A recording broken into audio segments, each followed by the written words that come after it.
This news is sponsored by St. Joseph Senior Secondary School, Panapur, Kariyat, Bangra, Muzaffarpur.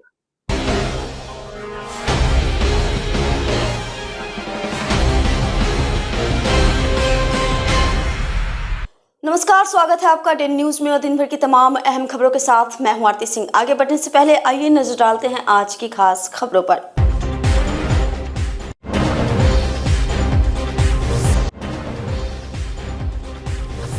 Muzaffarpur में लूट का विरोध करने पर स्वर्ण व्यवसायी को अपराधियों ने मारी गोली। अस्पताल में चल रहा है इलाज, पुलिस जांच में जुटी।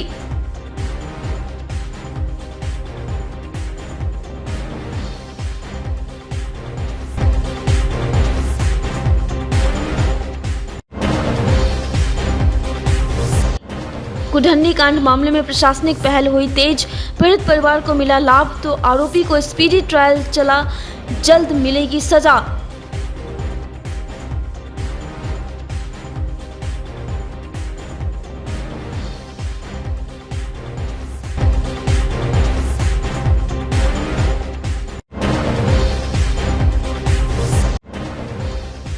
और मुजफ्फरपुर में बनेगा हवाई अड्डा, प्रशिक्षण अकादमी की भी होगी स्थापना।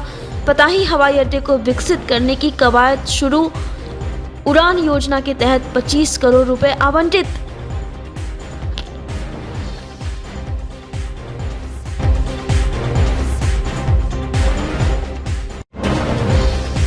तो ये थी सुर्खियां और अब खबरें विस्तार से। मुजफ्फरपुर में एक बार फिर गोलीबारी की घटना से दहशत का माहौल बन गया है। बेखौफ बाइक सवार बदमाशों ने लूट के दौरान एक स्वर्ण व्यवसायी को गोली मार दी। घटना के बाद इलाके में हड़कंप मच गया। ग्रामीण और परिजनों के सहयोग से घायल कारोबारी को प्राथमिक स्वास्थ्य केंद्र ले जाया गया, फिर बेहतर इलाज के लिए बैरिया स्थित एक निजी अस्पताल में भर्ती कराया गया। फिलहाल कारोबारी खतरे से बाहर बताए जा रहे हैं, वहीं परिजनों का रो रो कर बुरा हाल है। घटना देवरिया थाना इलाके की है, जहां पानी टंकी चौक स्थित धरफरी गांव के रहने वाले स्वर्ण व्यवसायी प्रदीप शाह मंगलवार की देर शाम अपनी दुकान बंद कर बाइक से घर जा रहे थे। इसी बीच धरफरी मुख्य मार्ग रेलवे ब्रिज के समीप बाइक सवार बदमाशों ने स्वर्ण व्यवसायी के बाइक में टक्कर मारकर गिरा दिया। फिर स्वर्ण व्यवसायी की तलाशी ली, इनके पास चांदी का चेन और पर्स की लूट कर फरार हो गए। इस दौरान स्वर्ण व्यवसायी नर्वस हो गए थे, जब बाद में देखा तो पेट के पास से गोली लगी हुई थी। आनन फानन में ग्रामीणों के सहयोग से घायल कारोबारी को अस्पताल में भर्ती कराया गया, जहां इलाज चल रहा है। वहीं पुलिस मामले की जांच कर रही है।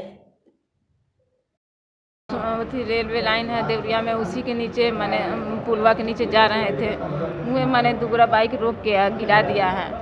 अब मुझे सामान खोज रहा था, नहीं मिला है। पर्स मोबाइल ले लिया है, चांदी का चैन पहने हुए थे वो ले लिया है, और वही सामान नहीं मिला है तो हाथापाई में बहुत दुख लगा है। ये अकेले थे। वो लोग कितने संख्या में थे? वो लोग दो आदमी से था।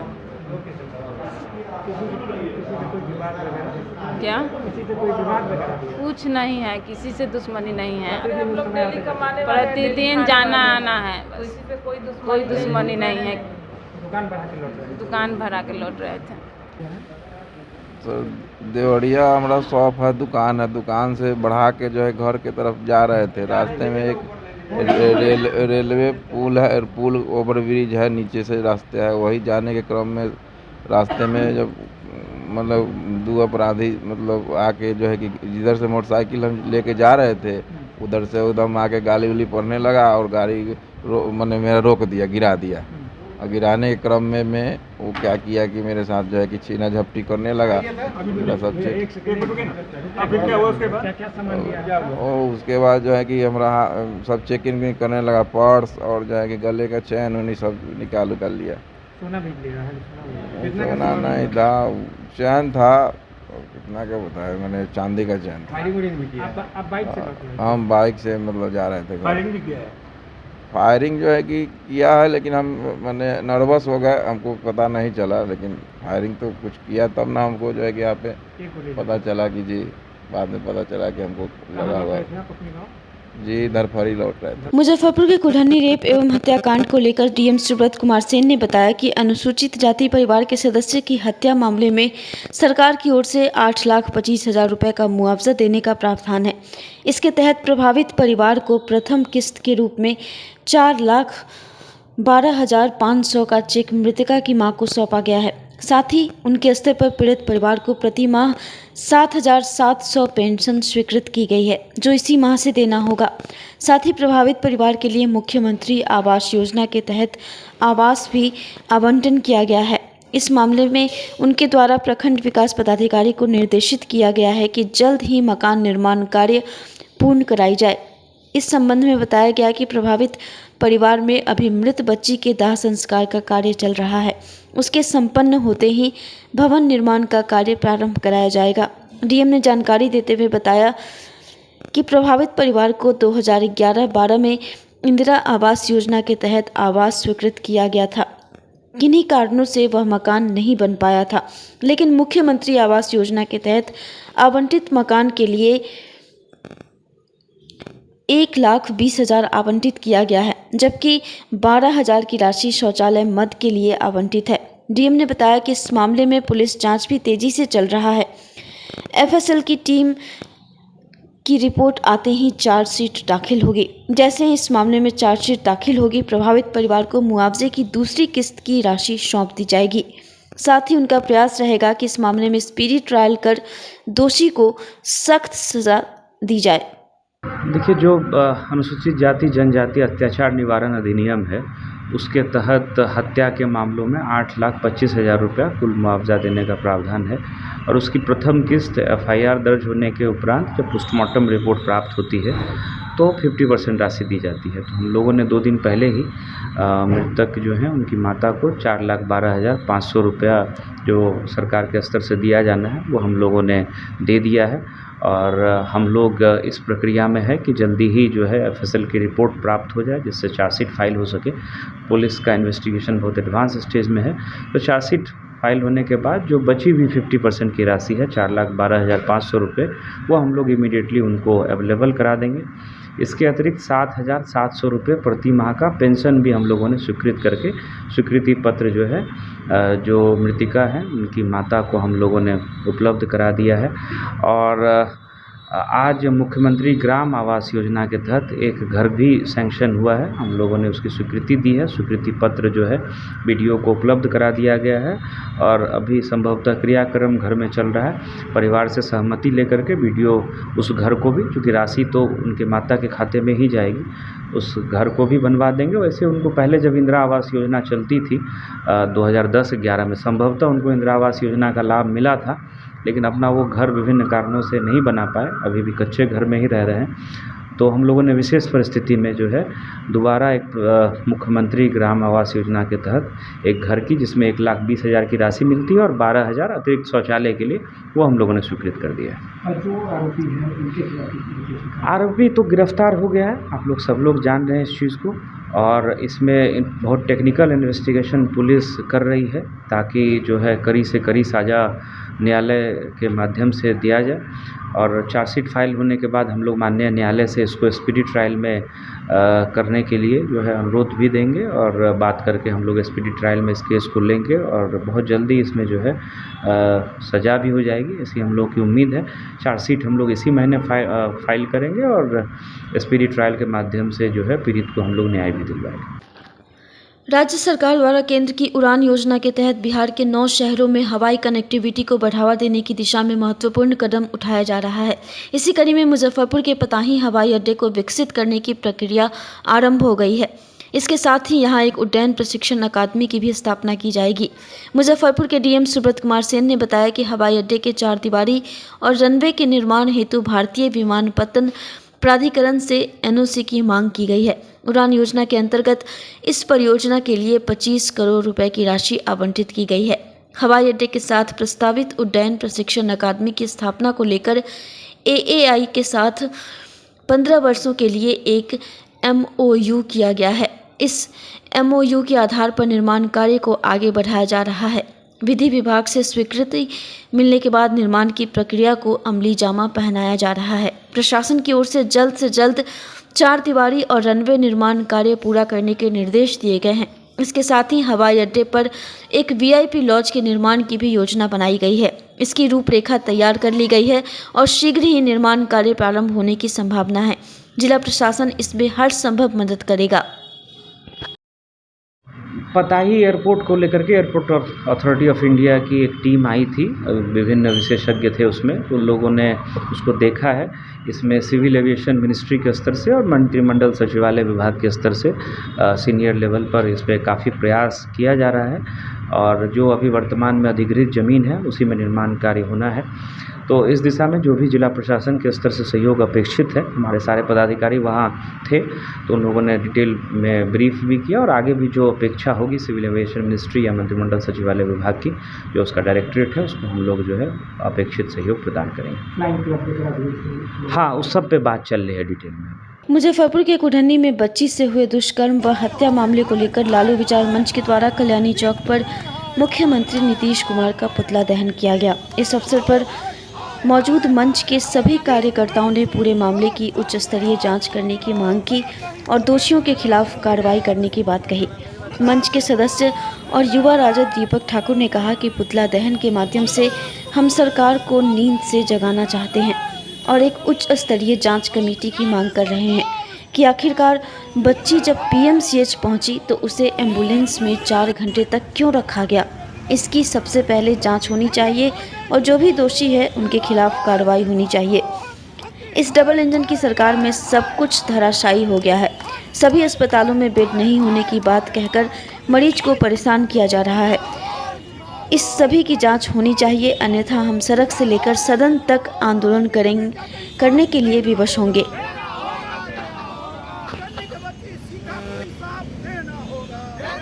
इस पुतला दहन के माध्यम से हम लोगों ने सरकार का विरोध जताया है और सरकार के साथ साथ हम मांग करते हैं कि इस पर एक जांच कमेटी बने।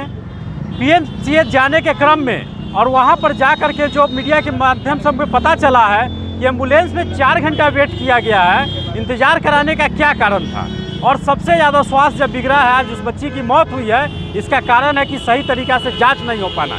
जबकि जान रहा सरकारी एम्बुलेंस से यहाँ से रेफर किया गया हुआ पेशेंट जब जा रहा है तो उसको पहला प्राथमिकता मिलना चाहिए। एक सिस्टम, किसी भी अस्पताल में चले जाइए बिहार सरकार का, बेड नहीं है के नाम पर 80% मरीज एम्बुलेंस में दम तोड़ दे रहा है, चाहे वो IGMS हो, PMCH हो, एम्स हो या कहीं पर भी। ये डबल इंजन की सरकार में ये लोगों को मारने का एक नियत है और सिर्फ उसके अंदर बहाना है कि बेड नहीं है, बेड उपलब्ध नहीं है। 80% लोगों का मृत्यु एम्बुलेंस में हो जा रहा है। इसके लेकर के राष्ट्रीय जनता दल लालू विचार मंच के सभी कार्यकर्ता सड़क से लेकर के सदन तक आंदोलन करने का काम करेगी और हम जांच कर मांग करते हैं। इसमें जो भी डॉक्टर से लेकर के जो पदाधिकारी इसमें आता है उस पर कड़ी कार्रवाई की जाए, इसके साथ दोषियों को फांसी तक पहुंचाने का काम किया जाए। मुजफ्फरपुर के कुढ़नी में बच्ची से हुए दुष्कर्म व हत्या मामले को लेकर बुधवार को भाकपा माले एवं एपवा के द्वारा हरिसभा चौक स्थित पार्टी कार्यालय से विरोध मार्च निकाला गया, जो कल्याणी, मोती झील, तिलक मैदान रोड, जवाहरलाल रोड, छोटी कल्याणी होते हुए पुनः पार्टी कार्यालय पहुंचकर समाप्त हुआ। इस दौरान जमकर मंगल पांडे इस्तीफा दो, बेटी बचाओ का झूठा नारा लगाना बंद करो सहित अन्य नारे लगाए गए। माली नगर सचिन सूरत सिंह ने कहा कि महिला सशक्तिकरण के बड़बोले दावे करने वाली मोदी नीतीश की सरकार की चरम लापरवाही के कारण बलात्कार पीड़िता छात्रा की बेहतर इलाज न मिलने के कारण मौत हो गई, लेकिन अभी तक स्वास्थ्य मंत्री मंगल पांडे ने इस्तीफा नहीं दिया। यह बेशर्मी की पराकाष्ठा है। बच्ची की मौत नहीं हुई बल्कि आज बिहार सरकार की भी मौत हुई है। सिस्टम पूरा धराशायी है। मौके पर माले राज्य कमेटी सदस्य शत्रुघ्न सहनी, जिला कमेटी सदस्य होरिल राय, विमलेश मिश्रा, एपवा जिला सचिव रानी प्रसाद, दीपक कुमार, परशुराम पाठक, शारदा देवी सहित संगठन से जुड़े दर्जनों लोग मौजूद रहे। पूरे बिहार के अंदर महिलाओं के खिलाफ बलात्कार और हिंसा की घटनाएं सरेआम हो गई है और घटनाओं की बर्बरता इस रूप में सामने आ रही है। आप लोगों ने देखा कि कुढ़नी में एक 9 साल की जो छात्रा है, उस छात्रा की किस तरीके से बर्बर तरीके से अपराधी उसके साथ बलात्कार किए, उसके गर्दन को चीर दिया गया, पेट को चीर दिया गया। लेकिन इससे भी बड़ा जो अपराध हुआ कि उस बच्ची को सही इलाज नहीं मिलने के कारण जो बच्ची जो तड़प तड़प कर जो मरी है, इस मौत ने पूरे बिहार को झकझोर के रख दिया है। और पूरे बिहार के लोग इस बात का जवाब चाहते हैं नीतीश सरकार से कि आखिर उस बच्ची की इलाज में इस कदर की लापरवाही कैसे हुई।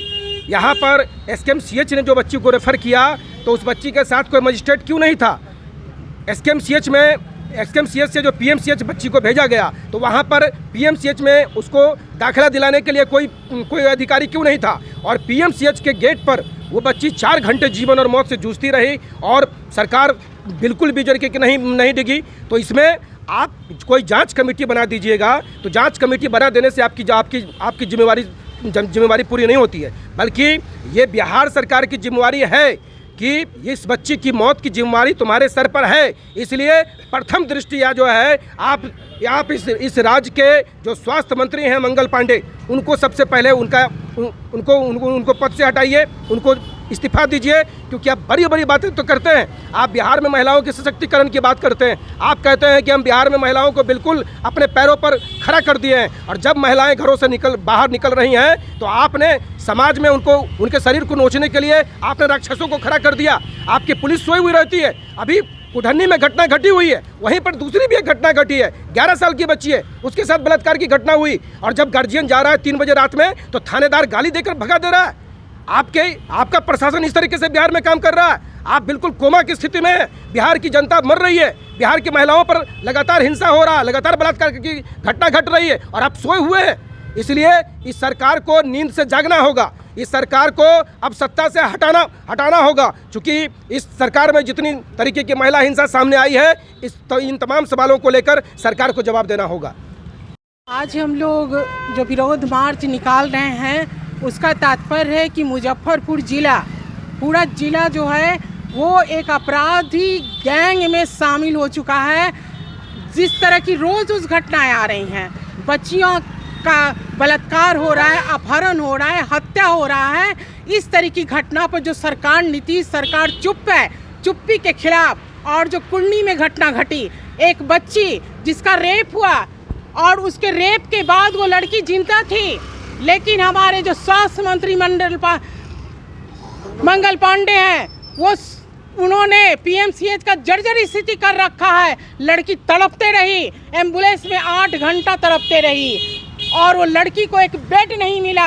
ऐसे स्वास्थ्य मंत्री मंगल पांडे को हम कहना चाहते हैं कि वो बेशर्म निकम्मा जो है उसको स्वास्थ्य मंत्री को इस्तीफा देना चाहिए। और नीतीश कुमार से कहना चाहते हैं कि नीतीश जी, अगर आप इस तरह सोए रहे, अगर हमारी बेटियां, अगर हमारी बहनें इस तरह अपराध के शिकंजे में फंसती रही तो नीतीश जी आपको इसका जवाब देगी महिलाएं आने वाले चुनाव में। और मैं कहूंगी भाजपा से कि तुमने ठीक कहा बेटी बचाओ, लेकिन एक लाइन और जोड़ देना, बेटी बचाओ भाजपा से बचाओ, RSS से बचाओ, जदयू से बचाओ, नीतीश के सरकार से बचाओ, एक लाइन और जोड़ दो। तुम्हारे बस में नहीं है बेटी बचाकर बेटी को पढ़ाना। आपको बता दें, कुढ़नी में बच्चियां निकल नहीं रही हैं। जिस तरह से बच्ची को अपहरण करके ले जाया गया, बच्चियां स्कूल जाने से डर रही हैं, गार्जियन डर रहे हैं कि हम भेजें तो उनके साथ क्या घटना घटेगी। ये हमारे प्रदेश का हालत है कि हम बच्चियों को निकाल नहीं सकते। ये निकम्मी सरकार, नीतीश, जदयू, भाजपा की सरकार और ये स्वास्थ्य मंत्री मंगल पांडे बेशर्मी के हद तक है, निकम्मा है मैं तो कहूँगी, क्योंकि मैं एक औरत भी हूँ, माँ हूँ। और मैं कहूँगी कि औरतों का ऐलान है। मैं नीतीश कुमार से कहना चाहती हूँ, भाजपा सरकार से कहना चाहती हूँ, अगर तुम इस तरह महिलाओं पर रखे तो तुमको गद्दी से उतार फेंका जाएगा। अखिल भारतीय विद्यार्थी परिषद मुजफ्फरपुर महानगर के प्रतिनिधि मंडल ने जिलाधिकारी से मिलकर मुजफ्फरपुर के कुढ़नी प्रखंड में एक नाबालिग छात्रा के साथ बलात्कार की अमानवीय घटना को अंजाम देने और उस छात्रा के गला और पेट पर चाकुओं से गोदकर हत्या करने वाले आरोपियों पर सख्त कार्रवाई करने के संदर्भ में मिलकर ज्ञापन सौंपा। प्रांत कार्यकारिणी सदस्य साम्विका कुमारी ने कहा कि ऐसी घटना मानवीयता को शर्मसार करने वाली है। इस घटना ने एक बार फिर हमारे निम्न स्तरीय मानवीय सोच को प्रदर्शित किया है। कुमारी नैना ने कहा कि इस शर्मनाक घटना के बाद उस छात्रा को घायल अवस्था में इलाज के लिए SKMCH एवं PMCH जैसे बिहार के प्रतिष्ठित अस्पतालों में ले जाया गया, जहां अस्पताल में लापरवाही की घटना पूरे बिहार के स्वास्थ्य प्रणाली पर गंभीर प्रश्न खड़ा करता है, क्योंकि पीड़िता का ससमय इलाज होता तो संभवतः वह बच जाती।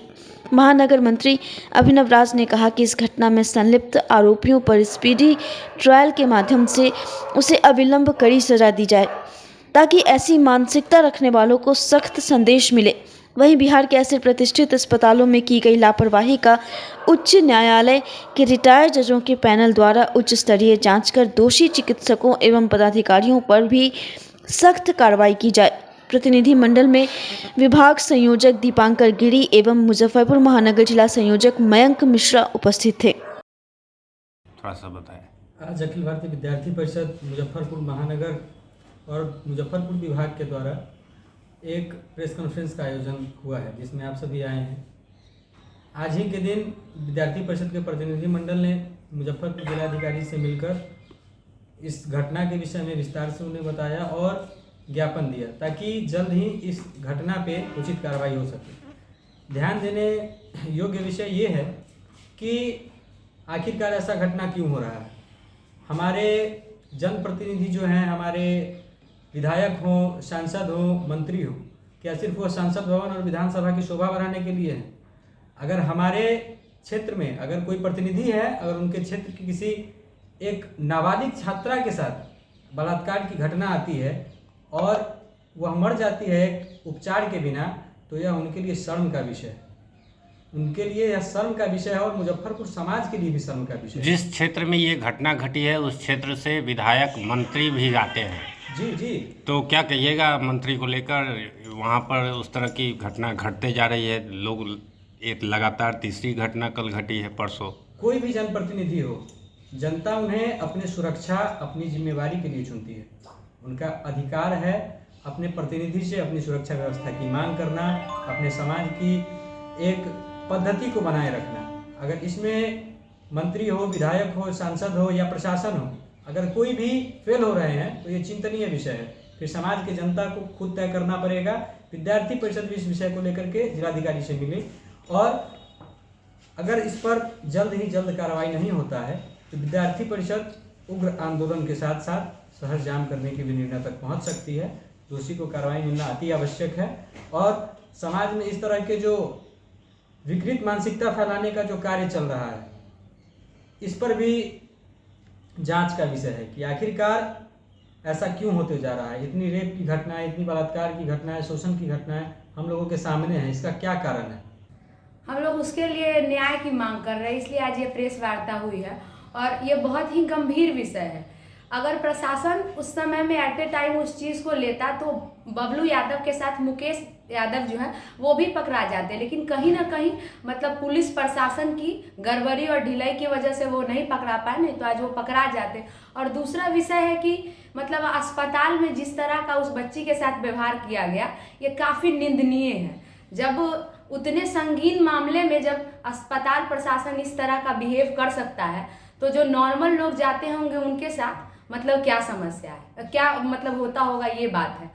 जो मेरा तो यही मांग है कि ये मतलब इस पर कार्रवाई किया जाए और उसको इंसाफ मिले और पुलिस प्रशासन और ये जो अस्पताल प्रशासन है, स्वास्थ्य विभाग है, इसकी शीघ्रता से सरकार को इस पर एक्शन लेना जरूरी है कि आखिर इस तरह की ढिलाई क्यों हो रही है, कि बार बार ये घटना का अंजाम ज़्यादा दिया जा रहा है। ये नहीं है कि ग्रामीण शहर की बात है या फिर शहर में बात है, ये हर जगह है। इसका जिम्मेदार कौन है? इसको जिम्मेदार आप किसको मानते हैं? इसका जिम्मेवार हम सरकार को मानते हैं, यहाँ की ढीली कानून को मानते हैं और इसका जिम्मेवार कोई नहीं है। वो छोटी बच्ची का मामला था, यहाँ बड़े लोगों का मामला होता है। सपोज हमारा ही ले लीजिए, कल को अगर हमारा रेप हो जाता है तो लोग कहेंगे ढंग से पहनी नहीं थी, बैठी नहीं थी। देखिए समाज में ये होता है कि कुछ ना कुछ पीड़िता के में ही लेकिन निकाल देना है कि उस मामला को ठंडा दिया जाए, लेकिन इस मामला को लेकिन नहीं निकालना है। वो बच्चे का मामला है, इसको पूरे एकदम मतलब एक्शन के साथ लिया जाए और न्याय का मांग किया जाए। अगर अच्छे से इसको लिया जाएगा तो दूसरी बार अपराधी करने से पहले डरेंगे। लगातार उस एरिया में देखा गया है, लगातार इस तरह की तीसरी घटना को देखा गया है और इसमें एक नया बात और भी सामने आया है कि वहाँ के जो थानेदार हैं वो केस लेने से इनकार कर रहे हैं। अभी जो तत्काल की घटना हुई है तो उसको लेकर पीड़िता यहाँ महिला थाना आई है, तब उसका एफआईआर दर्ज किया गया है, मेडिकल कराया गया है, तब एफआईआर दर्ज हुआ। हाँ, तो वो उसके बारे में हमको पता चला है कि जो एफआईआर नहीं लिया गया, तो फिर ऊपर से दोनों थाना को लगाया गया है, उस थाना के साथ एक महिला थाना को भी लगाया गया है।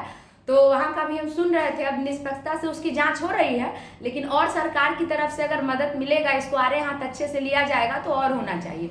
और अगर लड़की का, छात्रा का बात करें, लड़की का बात करें, तो मेरी तरफ से यही होना चाहिए कि जो आरोपी है उनको बीच चौराहे पर फांसी दी जाए, क्योंकि समाज में एक सबक जाए। कभी कभी समझाने से बात नहीं होता, सबक जाना चाहिए। और जो वहाँ के थानेदार जो एफआईआर नहीं ले रहे थे, क्यों नहीं ले रहे थे, उन पे भी जांच की मांग होनी चाहिए, ये है। तो आप इसको लेकर कोई कदम उठाइएगा? एबीवीपी कुछ कदम उठा सकती है क्या? हाँ, इसको लेकर हम लोग कदम उठाएंगे। एबीवीपी की तरफ से हमारे यहाँ मिशन साहसी का कार्यक्रम चलाया जाता था, वो मतलब उस पर बात चल रही है, वो चलाया जाएगा। अपनी तरफ से हम लोग पेपर स्प्रे का भी सोच रहे हैं, डिस्ट्रीब्यूशन करवाएं अपने कॉलेज में, वॉक एंड टॉक करें। उसमें हो सकता है कि हम लोग जिस लेवल से अभी हम यहाँ बैठे हैं, यहाँ पर आप लोगों के बीच में हम खुद को कैसे सुरक्षित करें, इसका कर सकते हैं। हम जहाँ हैं, जिस परिस्थिति में है, उस परिस्थिति में अपने आप को कैसे सुरक्षित करें, उसके लिए हम लोग एक ट्रेनिंग करवाएंगे। अगर हम सपोज कीजिए कि ऑटो और रैपिडो में जा रहे हैं, तो हम अपना जो पासवर्ड है वो अपने गार्जियन या किसी करीबी के साथ ये कर सकते हैं। हम जहाँ रहें वो छोटे छोटे कदम उठाए जाए। और इसमें हम ये कहेंगे कि एबीवीपी ही नहीं, हमारे जिला प्रशासन, डीएम की तरफ से, मतलब सारे ये होना चाहिए जिला की तरफ से, जागरूकता की तरफ से। डीपीएस ग्रुप ऑफ इंस्टीट्यूशन आपके लिए सुनहरा अवसर लेकर आया है। अगर आप ANM, GNM, BS nursing, post basic BSc nursing, B pharma, D pharma, polytechnic, BBA, BCA, BEd, DLEd, MBA, MCA, PGDM, paramedical, BTech या BA LLB plus LLB, MSc nursing में करियर बनाना चाहते हैं तो हम आपके साथ हैं। मुजफ्फरपुर, सीतामढ़ी, चंपारण और झारखंड के रांची, दुमका, देवघर में हमारी 14 शाखाएं हैं, जहां हम आपकी शिक्षा को प्राथमिकता देते हैं। हमारे पास बिहार स्टूडेंट क्रेडिट कार्ड और स्कॉलरशिप की विशेष सुविधाएं भी हैं। तो देर किस बात की? नामांकन के लिए तुरंत संपर्क करें 7643908777 पर।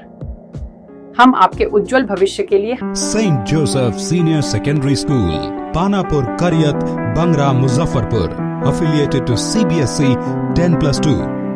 Co-education. The school maintains a very efficient team of teachers equipped with physics, chemistry, biology, maths and computer lab.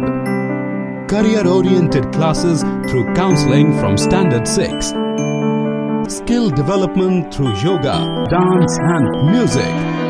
Route-wise vehicle facilities available. Separate hostel facilities for boys and girls. School is always ahead in participating cultural, literacy and other similar activities both at city and state level. Our result in boards, IIT, PMT show our effort. Registration for admission is going on. Registration forms available on Lenin Chowk and John Chhapra also. Muzaffarpur के कोटनी में बच्ची से हुए दुष्कर्म व हत्या मामले को लेकर बुधवार को जिला कांग्रेस कमेटी के जिलाध्यक्ष अरविंद कुमार मुकुल की अध्यक्षता में एक प्रतिनिधि मंडल ने बिहार सरकार के स्वास्थ्य मंत्री मंगल पांडे को बर्खास्त करने की मांग को लेकर जिलाधिकारी के माध्यम से महामहिम राष्ट्रपति को ज्ञापन सौंपा। इस दौरान जिलाध्यक्ष अरविंद कुमार मुकुल ने कहा कि कुढ़नी के 9 वर्षीय दलित बच्ची के साथ हुई घटना के बाद उसे SKMCH में भर्ती कराया गया। 31 मई को मुजफ्फरपुर SKMCH से पटना PMCH रेफर किया गया, परंतु वहां 4 घंटे तक पीड़िता एम्बुलेंस में जीवन मृत्यु से जूझती रही, लेकिन भर्ती नहीं किया गया। इस पर बिहार कांग्रेस के अध्यक्ष राजेश राम एवं कई कांग्रेस के विधायक द्वारा PMCH पर दबाव बनाने के बाद पीड़िता को भर्ती कराया गया। इस क्रम में पीड़िता की मृत्यु हो गई, जो स्वास्थ्य विभाग की लापरवाही को दिखाता है।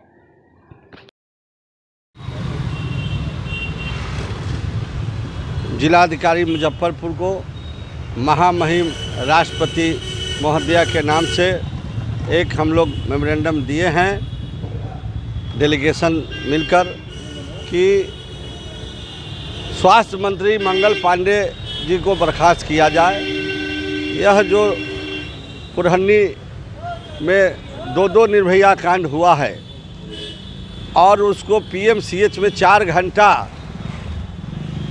एम्बुलेंस में वो पड़ी रही, कराती रही और स्वास्थ्य के वहाँ के डॉक्टर के लापरवाही के कारण उसकी मृत्यु हो जाती है। और उसको एडमिट जब हमारे प्रदेश कांग्रेस के अध्यक्ष विधायक प्रतिमा दास, छत्रपति यादव विधायक और तमाम कांग्रेसी जब वहाँ पे ऊंची आवाज़ में और नाराबाजी करते हैं, तब 4 घंटे के बाद उसका एडमिट वो लोग करते हैं। तब तक जो है कि बच्ची की स्थिति बहुत ही खराब हो जाती है और वह मृत्यु हो जाती है। आज हम महामहिम महोदया से यह मांग किए हैं कि आए दिन बिहार में जो है दलितों बच्ची के साथ अत्याचार हो रहा है और स्वास्थ्य कर्मी जो हैं, बिहार सरकार के जो मंत्री हैं वह रसूखदार हैं। उनको डॉक्टर से अपना महीनवारी लेना है। एसकेएमसीएच और पीएमसीएच क्या इलाज हो रहा है गरीबों का, उससे कोई मतलब नहीं है। इसलिए हम लोग का डिमांड है जिला कांग्रेस कमेटी मुजफ्फरपुर की ओर से कि मंगल पांडे स्वास्थ्य मंत्री को बर्खास्त किया जाए। अगर नहीं करेंगे तो आज हमारे प्रदेश के नेता, युवा कांग्रेस के लोग उनके आवास का घेराव किए हैं। कल होके हम लोग इससे भी बड़ा आंदोलन करेंगे। हम लोग बैठेंगे नहीं। उसकी आत्मा को शांति तभी मिलेगी जब उस अभियुक्त को फांसी मिलेगा और मंगल पांडे को मंत्री पद से बर्खास्त नहीं करेंगे तब तक उस बच्ची निर्भया की आत्मा को शांति नहीं मिलेगी। संयुक्त मोर्चा नगर निगम कर्मचारी संघ की कार्य समिति की महत्वपूर्ण बैठक बुधवार को नगर निगम परिसर में संपन्न हुई। बैठक में आगामी रणनीति पर विस्तार से चर्चा हुई और सर्वसम्मति से निर्णय लिया गया कि 5 जून से नगर निगम के समक्ष 2 दिवसीय धरना प्रदर्शन आयोजित किया जाएगा। इसके बाद 7 जून से कर्मचारी अनिश्चितकालीन हड़ताल शुरू करेंगे। बैठक के बाद मीडिया को संबोधित करते हुए संघ के संयोजक अशोक राय ने कहा कि कर्मचारी लंबे समय से फैमिली पेंशन और वेतन वृद्धि की रकम जोड़कर देने की मांग कर रहे हैं। उन्होंने आरोप लगाया कि नगर निगम उनकी मांगों को लगातार अनसुना करता रहा है। आंदोलन की घोषणा पर कर्मचारियों को केवल आश्वासन और लॉलीपॉप देकर टाला जाता है। अशोक राय ने चेतावनी दी कि अब कर्मचारी आर पार की लड़ाई के मूड में हैं। उन्होंने स्पष्ट किया कि जब तक फैमिली पेंशन और जनवरी 2025 से बढ़ा हुआ वेतन लागू नहीं किया जाता तब तक आंदोलन जारी रहेगा।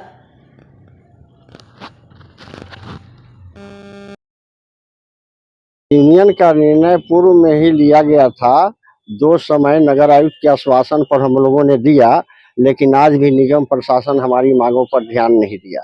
हमारा मुख्य मांग जो फैमिली पेंशन है जो बंद कर दिया गया है, गरीब गुरबा परेशान है, उसको भुगतान करना। दूसरा मांग था 50 रुपया जो दैनिक मजदूर अतिरिक्त पर कार्य करने वाले कर्मी हैं उनको भुगतान करना था। ये निगम प्रशासन टाल मटोल की नीति कर रहा है। आज विश्वस्त सूत्र से मालूम हुआ है कि 62 को फैमिली पेंशन वाले का पेंशन रुका हुआ है और यहाँ 19 गो का पेमेंट हाफी डिफिट कराकर किया जा रहा है। तो ये कर्मचारी को लड़ाने का काम हो रहा है। तो संगठन इससे मानने वाला नहीं है। कल से हम लोगों का यहाँ क्या कहें, यहाँ नगर आयुक्त, स्थापना, हमारे उप नगर आयुक्त, तीनों आदमी का अपना अपना मत है। कोई कुछ कहता है, कोई कुछ कहता है, कोई कुछ कहता है। तो हम लोग का कल से धारणा का कार्यक्रम है 2 दिन का। तीसरे दिन से पूरा नगर निगम का सफाई व्यवस्था ठप रहेगा। 50 रुपया जिस कर्मी को स्टैंडिंग बोर्ड बढ़ा दिया उसका भुगतान आज तक नहीं हुआ। वो कर्मचारी एकदम परेशान है। तो ये हमारे निगम का चाल चल रहा है और सब काम मार्गदर्शन यहाँ कर लेंगे बहाली। यहाँ किसी को 50,000 लिया गया है। निर्णय है जो मुजफ्फरपुर नगर निगम के दोनों कर्मचारी संगठन मिलकर लगातार 3 महीना पहले लगायत कर दिए थे जो विधवा कर्मचारी का भी पूरे संपूर्ण राज्य में पारिवारिक पेंशन मिल रहा है यहाँ दिया जाए, ये रोके हुए थे। इसके लिए लिख के दिया था, नहीं दिए तो हड़ताल करेंगे। महापौर से भी आज हम बात किए हैं, आनाकानी कर रहे हैं। अभी मालूम हुआ है ये कहते हैं कोर्ट से एफिडेविट करा के लाइए। तो कोई विधवा कहाँ है, 75 वर्ष का उम्र है, कहाँ, लेकिन ठीक है लिख करके दिए उनके कार्यालय में जिनको मन कराना है करवा लें। तो 1 साल लेकिन उन्होंने डिवाइड और रूल करने का नीति अपनाया है कि कुछ से करा लो, कुछ से नहीं कराओ, ताकि आपस में छिन्न भिन्न हो जाए। लेकिन यहाँ का जो 1900 कर्मचारी है सभी एक साथ है, एक साथ रहेगा। इन लोगों ने निर्णय लिया है कि हम कल से हड़ताल करेंगे, 50 रुपये नई बढ़ोतरी होगी इसके लिए, ये पेंशन है इसके लिए। तो पूरा प्रदेश के महासंघ, बिहार राज्य के जितने महासंघ के पदाधिकारी हैं, जरूरत पड़ेगी तो मुजफ्फरपुर में उतरेगा और इसकी लड़ाई लड़के हम लोग इसकी सफल बनाएंगे। मुजफ्फरपुर के ब्रह्मपुरा निवासी अजीत कुमार ने उत्तराखंड स्थित बाबा केदारनाथ के दर्शन के लिए पैदल यात्रा का संकल्प लेकर प्रस्थान किया। कालीबाड़ी रोड स्थित बालाजी हनुमान मंदिर के प्रांगण से अजीत ने यात्रा की शुरुआत की। मंदिर के आचार्य उपेंद्र कुमार मिश्रा ने मंगल पाठ कर पैदल यात्री भक्त अजीत कुमार को चंदन लगाया और माला पहनाकर आशीर्वाद दिया।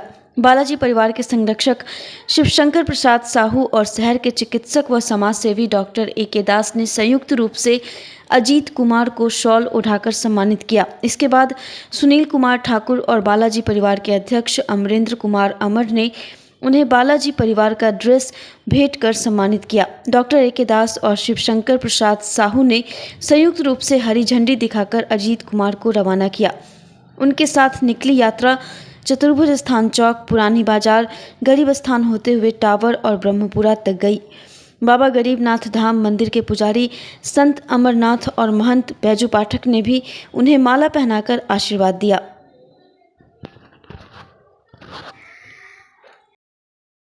हमारे घर में 2 पुस्तक लड़की नहीं थी, तो हमारा जब शादी हुआ तो हमने सोचा कि जब हमारा घर में बेटी होगी तो हम बाबा गरीब स्थान से माता वैष्णो देवी से पद यात्रा केदारनाथ का करेंगे।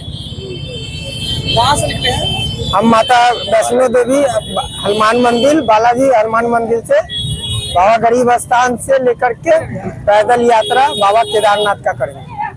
आज बालाजी हनुमान मंदिर के प्रांगण से मुजफ्फरपुर का लाल, जो मुजफ्फरपुर का आन बान शान ब्रह्मपुरा निवासी अजीत कुमार अपने मनोकामना पूर्ति होने के बाद धर्म के प्रचार हेतु मुजफ्फरपुर से केदारनाथ का पैदल यात्रा करने जा रहा है, जिसमें बालाजी परिवार सहयोगी के तौर पर सदैव खड़ा रहेगी तन मन धन के साथ।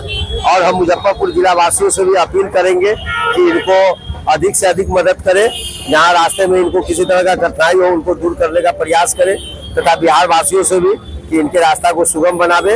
और इनसे भी अनुरोध है कि ये जहाँ जहाँ रहे वहाँ से हम लोगों को लोकेशन भेजते रहे, जो भी बात हो वो बतावे।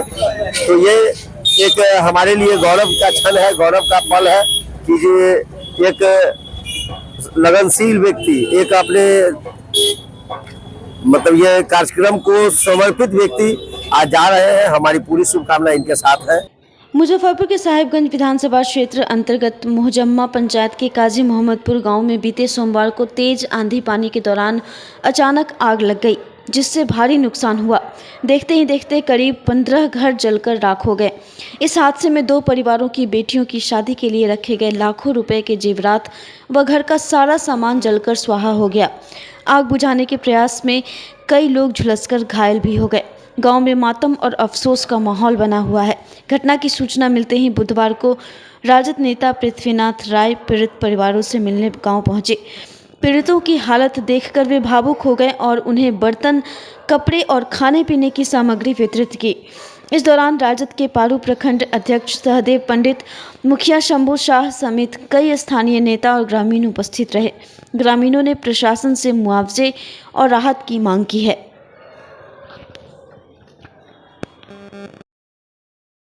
जी, आग बुझाने के क्रम में मेरा फेस, हाथ, पैर सब जला है। काफी यहाँ नुकसान है। जी। क्या नाम हो गया आपका? मेरा नाम मोहम्मद सनी हुआ।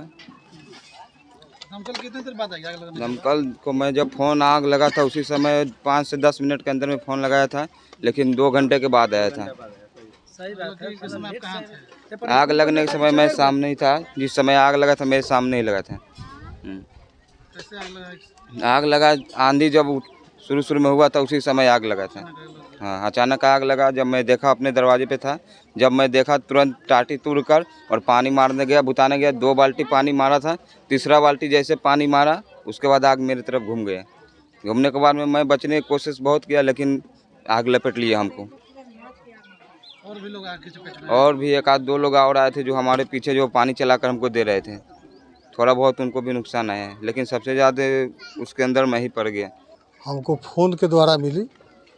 हमने दमकल वाले को फ़ोन लगाए और यहाँ 3-4 दमकल का व्यवस्था किए, जिससे अग्नि पर काबू पाने में लोग सक्षम हुए।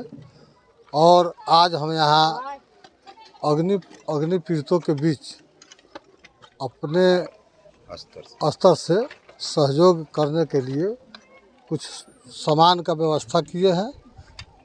वो सामान लेकर के अग्नि पीड़ितों के बीच हम बांटने के लिए आए हैं। यहाँ जो स्थिति है, 15 घरों में लाखों लाख का सामान, एक भी कुछ नहीं बच पाया है। और ऐसा लग रहा है कि इन लोगों का सब दिन का कमाया हुआ कमाई इसमें आज ख़त्म हो चुका है। और इन लोगों का शादी ब्याह का भी दिन 2 लड़की का एक साथ उतरा था, जो शादी ब्याह के कपड़ा गहना से लेकर बर्तन उर्तन तमाम चीज़ जल करके राख हो गया है। तो हम लोग अग्नि पीड़ित जो हैं उनको जो है से सांत्वना के लिए आए हैं और सहयोग करने के लिए आए हैं कि ऊपर वाले का कृपा गड़बड़ हो गया, जिसके कारण यहाँ के लोगों को ही भुगतना पड़ रहा है। काफी नुकसान हुआ है। आज नुकसान हुई है, इसलिए हम तमाम यहाँ के प्रशासन से, यहाँ के सीओ साहब से और जिला अधिकारी से मांग करते हैं कि अग्नि पीड़ितों को आवास का मुहैया कराया जाए और जितना हो सके जो राशि मिलती है उसको जितना जल्द से जल्द हो सके राशि मुहैया कराया जाए। उज्बेकिस्तान की राजधानी ताशकंद में 23 से 27 जुलाई 2025 तक आयोजित होने वाले सवात वर्ल्ड कप 2025 के लिए बिहार के 3 खिलाड़ियों का चयन भारतीय टीम में हुआ है। एशियन सवात महासंघ, ईरान और राष्ट्रीय सवात संघ ने खिलाड़ियों की पूर्व उपलब्धियों के आधार पर स्वीटी कुमारी, प्रियम कर्ण और यश राज को चुना। स्वीटी कुमारी ने साउथ एशियन सवात चैंपियनशिप 2024 में 2 स्वर्ण पदक और इंडोनेशिया में आयोजित एशियन सवात चैंपियनशिप में रजत पदक जीता। प्रियम कर्ण ने कैडेट वर्ग में इंडोनेशिया में कांस्य पदक हासिल किया, जबकि यशराज ने नेशनल फेडरेशन कप और नेशनल सवात चैंपियनशिप में स्वर्ण पदक जीतकर अपनी जगह पक्की की। राज्य सवात संघ बिहार के सचिव शिहान राहुल श्रीवास्तव ने चयनित खिलाड़ियों को भारतीय टीम का चयन पत्र सौंपा। उन्होंने बताया कि भारत पहली बार सवात वर्ल्ड कप में भाग ले रहा है, जो देश और बिहार के लिए गर्व की बात है। बिहार से सर्वाधिक 3 खिलाड़ियों का चयन हुआ है। श्रीवास्तव ने कहा कि यदि उन्हें भारतीय टीम की कोचिंग का दायित्व मिला तो भारत ताशकंद में परचम लहराएगा।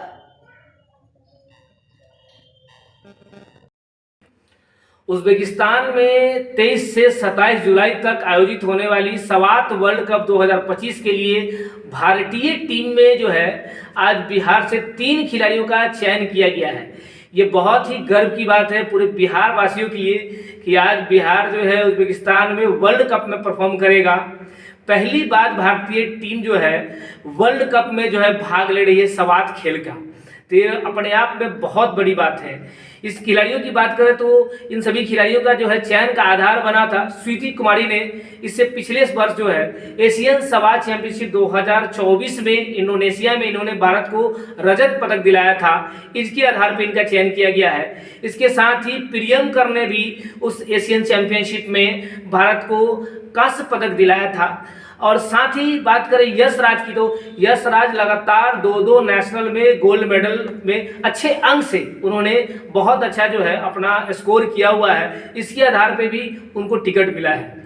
ये अपने आप में बहुत बड़ी बात है कि अब जो है यहाँ पे बिहार के खिलाड़ी को इस तरह का इतना बड़ा प्लेटफॉर्म पर मौका मिलना अपने आप में बहुत ही बड़ी बात है। ये सभी खिलाड़ी जो है रास बल के अंतर्गत ट्रेनिंग करते हैं। स्वीटी और प्रियम रास बल मार्शल आर्ट्स मालीघाट में ट्रेनिंग करते हैं। वहीं यश राज की बात करें तो रास बल मार्शल आर्ट्स के द्वारा संचालित Birla open mind international school Turki, इन्होंने इस स्कूल में ट्रेनिंग कर और यहाँ तक पहुँचने का जो है सौभाग्य प्राप्त किया है। अपने आप में बहुत ही गर्व की बात है। स्वीटी जो है वैशाली बड़वानी जिले की सैदपुर रजौली गांव से हैं और ये मुजफ्फरपुर में रह के राष्ट्रमंडल में ट्रेनिंग करती है। और इन सभी खिलाड़ियों ने जो है भारतीय टीम में जगह बना के अपने आप को समझिए कि एक बहुत बड़ा मिसाल पेश किया गया है कि ये सभी खिलाड़ी जो है अपने बिहार में भी अपॉर्चुनिटी है, मेहनत करने वाले जो है खिलाड़ी वो कहीं भी अपने आप को जो है दिखा सकते हैं, अपने आप को अपना जो पंचम अपने देश का जो है परचम लहरा सकते हैं। मुजफ्फरपुर के पियर थाना क्षेत्र के रहने वाले राजू कुमार ने अपने सगे भाइयों पर दहेज हत्या को लेकर बुधवार को ग्रामीण एसपी विद्यासागर से मुलाकात कर न्याय की गुहार लगाई। दरअसल राजू की शादी साल 2021 में मुजफ्फरपुर के आश्रम घाट निवासी शंभू शाह की बेटी से हुई थी। जब से उसकी शादी हुई तब से ही उसके परिवार के सदस्य उससे और उसकी पत्नी को दहेज को लेकर गाली गलौज मारपीट करते हैं। राजू शाह ने बताया कि 31 मई की सुबह जब वह सोकर उठा तो उसके परिवार के छोटे भाई और बड़े भाई ने जान मारने की नीयत से उस पर लाठी और डंडे से हमला कर दिया। मारपीट की घटना में राजू गंभीर रूप से घायल हो गए। उनको प्राथमिक स्वास्थ्य केंद्र के लिए बंदरा स्थित स्वास्थ्य केंद्र ले जाया गया, साथ ही बेहतर इलाज के लिए SKMCH रेफर कर दिया गया। मारपीट के पूरे घटना का वीडियो राजू शाह के फ़ोन में उपलब्ध है। साथ ही राजू शाह ने बताया कि उसकी पत्नी 7 महीने की प्रेग्नेंट है। आरोपियों द्वारा उसके भी पेट पर लात से मारा गया। इस पूरे घटना को लेकर पीड़ित द्वारा पियर थाना पर लिखित रूप से आवेदन सौंपा गया, मगर थाना द्वारा जब सुनवाई नहीं की गई तो पीड़ित ग्रामीण एसपी के पास पहुंचकर न्याय की गुहार लगाई है। किस लिए आवेदन सौंपे हैं? सर, हम तो ऑटो चलाकर परिवार को पालन पोषण करते हैं और हम घर पे नहीं रहते हैं। मेरे परिवार को मारने जाता है। मेरे सास ससुर आता है तो बोलता है क्या कर लीजिएगा आप, आपके बेटी को मार कर फेंक देंगे, और पैसा मांगता है दहेज लेकर आओ। हम नहीं रहते, बार बार वो टॉर्चर करने जाता है, मारने जाता है। यही सब लोग मारपीट करता है। और भाई है, छोटा वाला भाई है, बड़ा वाला भाई है, भाभी है और मेरा भाभो है। और लोग मेरे पत्नी को मारने जाती है। क्यों मारपीट? वो बार बार टॉर्चर कर रहे रहता है। लगता है कि वो क्यों मारपीट होता है? दहेज के लिए कि मैं पैसा लेकर आओ, नहीं तो घर में नहीं रहने देंगे, तेरे माँ बाप ने क्या दिया है, इसीलिए मेरे घर वाली को मारने जाती है सब मिलकर। पिछली बार क्या कैसे मारपीट हुआ? कैसे क्या मारपीट हुआ? 31 तारीख को सवेरे पे मैं बाथरूम से आकर बिछौना पर लेट गया था। मेरे छोटा वाला भाई और 2 छोटा वाला भाई मेरे बिछौना पर से खींचकर बांस और बेल्ट और ईंटे से मारने लगा। मैं कुछ नहीं बोला। मैं एक वीडियो बनाकर मोबाइल में रखे हुए है और थाना प्रभारीगण गए, आवेदन दिए, वो लोग सुने गए लेकिन गिरफ्तारी नहीं कर पाए। इसीलिए मैं उकच कर यहाँ एसपी साहब से मिलने के लिए अवश्य यहाँ मुजफ्फरपुर आए हैं। दहेज के लिए मारपीट कर रहा है, बोला है भागो घर से, दहेज लाओ, ये करेंगे वो करेंगे। मैं गर्भवती, मैं अतने मेरे भाती गोतनी लोग भैंसुर लोग सब मारपीट करता है। 4 दिन के भूखे प्यासे एने उन्हें भटकते उठकते अपना माँ बाप अपन घर पर भाग कर आए हैं। वहीं पर मौजूद हुआ है, नहीं हुआ अपराधी लिखवाए हैं, नहीं हुआ है तो यहाँ एसपी पास थाना में गए थे, वहाँ नहीं सुन पाया है तो यहाँ आती है। नहीं किए हैं तो आकर यहाँ आती किए हैं। एसपी साहब से मिले हैं। न्याय का उम्मीद है? न्याय का उम्मीद है। माता पिता जाते हैं? माता पिता जाती है तो गाड़ी देती, कहते आकर क्या करता है, उसको ही मारेंगे पीटेंगे, ये करेंगे वो करेंगे। माता पिता के भी गाड़ी देती है। पुलिस का डर नहीं है? उन लोग का डर नहीं, कहते पुलिस क्या करता है, बापा गाड़ उखा रहता है। दुनिया सन गाड़ी देती है सब समझे। वार्ड जाती है बचाने, वार्ड गई थी बचाने, उनका माँ भी गए थे, वार्ड भी गए, पति उति सब गया था तो उनको बोल रहा है उसको दोनों प्राणी के दूरा पर हटा देंगे, गाड़ी फूंक देंगे तो आप लोग को दुलाता है समिति में उठाकर मारकर फेंक देंगे, आप लोग गवाही दीजिएगा। था वो लोग भी गवाही नहीं दी है। बुधवार को मुजफ्फरपुर के आमगोला स्थित शुभानंदी सभागार में मां प्रतिभा सिन्हा स्मृति पर्व पर वयोश्रेष्ठ समाजसेवी एचएल गुप्ता की अध्यक्षता में आत्मीय अतरंग सांस्कृतिक वातावरण में संवाद और काव्य पाठ प्रस्तुत किया गया। इस मातृ नमन वंदन आयोजन में प्रतिभा सिन्हा के चित्र पर माल्यार्पण और पुष्पांजलि अर्पित की गई। इस अवसर पर युवा कवि एवं साहित्यकार डॉक्टर संजय पंकज ने कहा कि माँ सर्वजननी, सार्वभौम और सत्य सनातन होती है। माँ प्रकृति की अकूत और असीम शक्ति का प्रतिनिधित्व करती है। व्यक्ति के भीतर जो कुछ सकारात्मक गुण है वह मातृ पक्ष की प्रबलता है। सृजन, संवेदना, ममता, करुणा, प्रेम की केंद्र माँ अपनी संततियों में विस्तार प्राप्त करती है। माँ कभी मना नहीं करती, वह एक साथ भूत, वर्तमान और भविष्य को सहेज कर चलती है। मौके पर कुमार प्रवीण, डॉक्टर अनु, अभिषेक रंजन, अनुराग आनंद ने भी अपनी माँ केंद्रित रचनाओं से आयोजन को सार्थक कर दिया। आज मातृ नमन काव्य पाठ सह संवाद का यह अवसर पुण्यात्मा माँ प्रतिभा सिन्हा की स्मृति में शुभानंदी परिसर में आयोजित है। यह शुभानंदी परिसर उसी माँ की उपलब्धि है और हमारे भीतर, संतानों के भीतर या व्यक्ति के भीतर अगर शक्ति है, प्रतिभा है, क्षमता है, तो इसमें उसका कोई भी श्रेय नहीं है। यह श्रेय उसकी माँ को ही है और माँ के कारण ही संतानों का विस्तार है, संतानों की प्रतिभा और क्षमता के होने की सार्थकता है। माँ जब भी होती है, माँ का जब भी हम स्मरण करते हैं तो सृजनशीलता की अनंत धारा के साथ साथ सहनशीलता, संवेदनशीलता, सकारात्मकता, करुणा और साथ ही साथ संघर्षशीलता, यह सब माँ की ही उपलब्धि है, क्योंकि माँ कभी थकती नहीं है, वह अनवरत कार्य करती रहती है। वह संघर्ष से टूटती नहीं है, भले ही वह बिसूरती होगी लेकिन वह टूटती नहीं है, क्योंकि उसका बड़ा दायित्व होता है। दायित्व है परिवेश के प्रति, समय के प्रति, भविष्य के प्रति और परंपरा के निर्वाह के प्रति।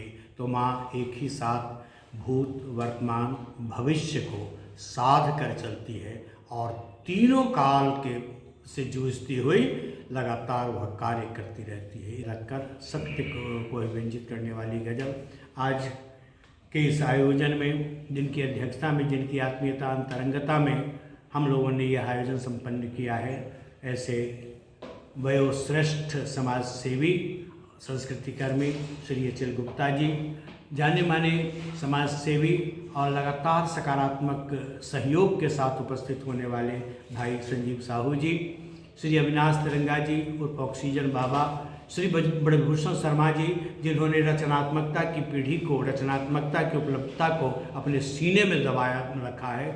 प्रजापिता ब्रह्मा कुमारी ईश्वरीय विश्वविद्यालय के बीके फलक भाई, कुमार राहुल नहीं, अनुराग आनंद। आज की खबरों में बस इतना ही। कल फिर मिलेंगे कुछ नई खबरों के साथ। तब तक के लिए हमारी न्यूज टीम को दीजिए इजाजत। नमस्कार। डीपीएस ग्रुप ऑफ इंस्टीट्यूशन आपके लिए सुनहरा अवसर लेकर आया है। अगर आप ANM, GNM, BS nursing, post basic BSc nursing, B pharma, D pharma, polytechnic, BBA, BCA, B.Ed, DLEd, MBA, MCA, PGDM, paramedical, B.Tech या BA LLB plus LLB, MSc nursing में करियर बनाना चाहते हैं तो हम आपके साथ हैं। मुजफ्फरपुर, सीतामढ़ी, चंपारण और झारखंड के रांची, दुमका, देवघर में हमारी 14 शाखाएं हैं, जहां हम आपकी शिक्षा को प्राथमिकता देते हैं। हमारे पास बिहार स्टूडेंट क्रेडिट कार्ड और स्कॉलरशिप की विशेष सुविधाएं भी हैं। तो देर किस बात की? नामांकन के लिए तुरंत संपर्क करें 7643908777 पर। हम आपके उज्जवल भविष्य के लिए Saint Joseph senior secondary school, Panapur, Kariyat, Bangra, Muzaffarpur, affiliated to CBSE 10+2. Co-education. The school maintains a very efficient team of teachers equipped with physics, chemistry, biology, maths and computer lab. Career-oriented classes through counseling from Standard 6. Skill development through yoga, dance and music. Route-wise vehicle facilities available. Separate hostel facilities for boys and girls. School is always ahead in participating cultural, literacy and other similar activities both at city and state level. Our result in boards, IIT, PMT show our effort. Registration for admission is going on. Registration forms available on Lenin Chowk and Jan Chhapra also.